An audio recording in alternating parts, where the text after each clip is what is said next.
Талас областына караштуу Өтмөк ашуусундабыз. Азыр жогору жактан Ылдый карай түшүп келдик биз. Жогору жакта 3100 метр бийиктикте 20-22 сантиметрге жакын кар бар. Жол ачык, бардык оор жүк ташуучу, жеңил жүк ташуучу машиналар өтүп жатат. Бул жерде дагы өзгөчө кырдаалдар министрлиги, транспорт министрлиги жана ички иштер министрлиги өздөрүнүн иштерин так аткарып атат десек болот. Жолдорго себүүчү кумдар себилип жатат. Ал эми көчкү коркунучу бүгүнкү күндө жок.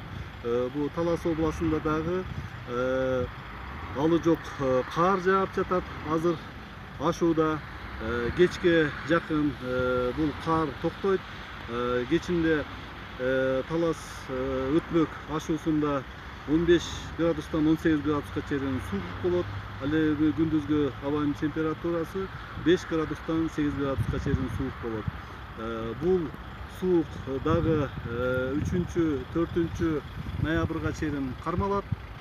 Ал эми 4 ноябрдан баштап абанын температурасы бир аз жогорулайт.